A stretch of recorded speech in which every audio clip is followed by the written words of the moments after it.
please consider liking the video and subscribing. Let's begin. If you've been on the internet for a while, then you know that trends come and go, and in a blink of an eye, people get insanely obsessed about something and make it such a big deal that it feels like nothing exists outside of this thing. But because people have short attention spans these days, I did a video on that. If you're interested, check it out. Trends are quickly forgotten, but I wanted to focus on video game trends specifically. How is it that video games blow up out of nowhere, then are just forgotten and shot at point blank? Why? Well, in this video, I wanted to explore those type of games and see if I can find something in common. So, sit back, kick your feet up. You've been working too hard. Let's begin. I want to mention a game that is currently popular, Poppy Playtime, a game that took over the internet back in 2021. When it was released, Poppy Playtime follows the FNAF formula, a mysterious place that was once an insanely popular children's toy manufacturing company. But of course, with its many mysteries and lore about dead kids and just dead people, of course everyone's gonna be interested in this. Not only that, but the designs of the character stands out. The main guy of Poppy Playtime is not you, Poppy, I'm sorry, but Huggy Wuggy, who took over the internet and is still popular to this day. With the release of Chapter 2 in 2022, it once again expanded the lore and kept people engaged in the game, with the introduction of Mommy Longlegs, another character that was equally as creepy and interesting. Once again, this game was taking over YouTube. Everyone was playing it and having fun. It felt like Poppy Playtime couldn't miss. But that was not the case. On January 30th, Chapter 3 was released, and well, despite having a really cool enemy for the chapter, Catnap, it still felt very underwhelming when compared to the others. Poppy Playtime Chapter 3 showed that if the game continues to make chapters that are underwhelming, then people will stop being intrigued and they won't care anymore, and Poppy Playtime will be left alone in the dust with no one to play with. You know, I really hope that with the release of Chapter 4, it somehow can recapture that feeling. I don't want to see this game die out.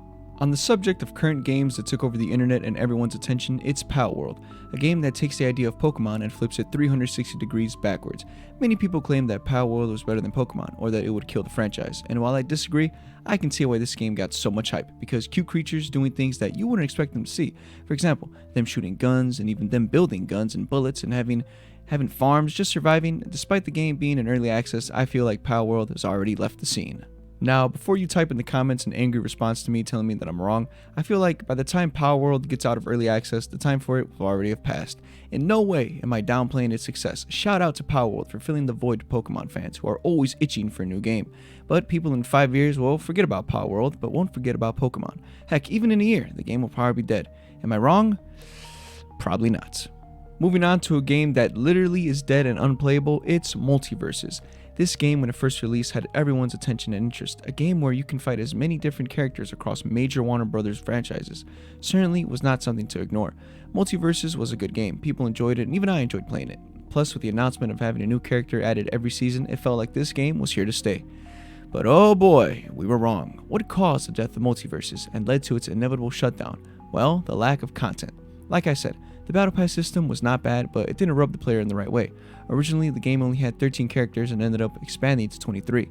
The lack of content really hurt this game. The delays of new fighters didn't keep people engaged. Months went on and the player count began to decrease. By the time new updates dropped, a lot of people had already moved on and left this game. The idea of this game is basically infinite, and while yes, it won't run out of new characters, it did fail to balance the game and make it an even fair playing field. Even just their bugs, like hitboxes being bigger than others, broken movesets and characters that were just not fun to fight against. Time went on, and on June 25th, 2023, the game went offline and would re-release in early 2024. Well, here we are in 2024, and there's no new news on the game. I guess maybe they'll announce something soon, maybe not, who really knows. So far, we've looked at 3 different games, and something I've noticed that they share is the lack of constant updates. A game that mastered this formula and paid the price for it was Fortnite. We all remember when Fortnite every single week would have a new weapon or item that would change the dynamic of the gameplay, adding new skins like every single day and new emotes every other day. It looked like they couldn't stop, and because of this, Fortnite is still successful. But there was a time when they were heavily cutting back on the constant updates. You know, it could have been the burnout. I mean, putting out new updates every week for years, you can't blame them. But it worked. People never got tired of the game. There was always almost something to look forward to. You know, I realized that not all game devs could be able to do it for as long as Fortnite did, but let's move on. Speaking of epic, a game that has died twice is Fall Guys. When it first released, it took away all of the attention from Fortnite, being one of the most popular games during the pandemic. It's funny because now Epic owns Mediatonic, the company that makes Fall Guys. Now as of late, Fall Guys has lost its popularity. While it isn't entirely dead, it is nowhere near as popular as it once was. Why did it gain so much popularity? Because once again, it was something different that people were used to at the time, when the gaming scene was dominated by Fortnite and Modern Warfare 2019. The void needed to be filled for something different, something colorful and casual, and Fall Guys filled in that void and offered that to gamers. A lot of streamers enjoyed it, further boosting its popularity. One of those games that is extremely fun to play with friends while hanging out or even just playing online. When it came to all platforms in June of 2022, it was once again revived, back to Season 1. With fun new modes and skins to grind for, it was a fun time. But after Season 1, it was never the same. While Season 2, Satellite Scramble, was fun, this was officially the end of Fall Guys, because after that, the game lost a significant amount of players. But perhaps Fall Guys can make a comeback in the future thanks to Fortnite, that teased a collab with them during the Big Bang event. While the players flying through space, a being is seen flying through the cosmos as well for a short time. Now, if Fortnite somehow finds a way to rekindle that interest in Fall Guys, then it could pull it out of the grave for a third and final time. Moving on, we have Baldis Basics, a game that perfectly captured that old 90s educational games that would teach kids how to read and do math. But this game had more of a sinister twist to it. Baldi did not mean you well. In fact, he would hunt you down throughout the school. Besides, Baldis Basics was so popular because of its unusual humor and its premise.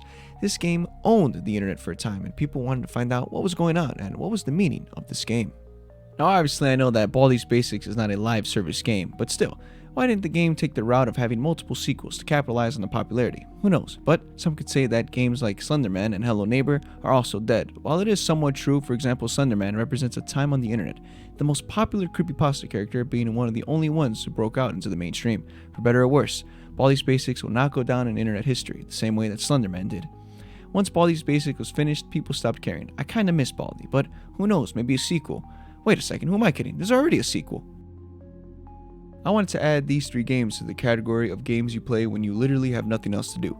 Agar.io, Slither.io, and Flappy Bird. First, let's talk about Flappy Bird, one of the best mobile games ever created, with a concept that is so simple but yet so effective. It took over everything. Sadly, because of dumb people who made dumb death threats, the creator had to take the game offline. And while yes, there are many Flappy Bird clones out there, it doesn't have that same juice and that same feeling as the original. Lucky for me, I still have the original game downloaded on my old iPod. Flappy Bird could have lived on forever had it not been taken offline. Agar.io and Slither.io, 2 games that share the same concept. These games are massively popular, both sharing the same idea. Try to get as big as possible while also not trying to get killed by other players playing. And yes, they were fun, but people get bored. There's only so much you can do, and don't get me wrong, they're not bad games, it's just their popularity is nowhere near where it once was. Finally, the last game I wanted to talk about, Overwatch 2, a game that since launch has been handled very poorly. Overwatch 2 is a sorry excuse for a sequel to Overwatch. It's the same game, just with more ways to get the player to spend more money, and I guess new heroes. Back on October 4th, 2022, when it launched, there were just horrendous server queue wait times. People would have to wait hours to play this game. I am a fan of Overwatch, I have been since its release in 2016, and that's why I feel betrayed, because this game looked really promising, and I know I wasn't the only one who was excited for this.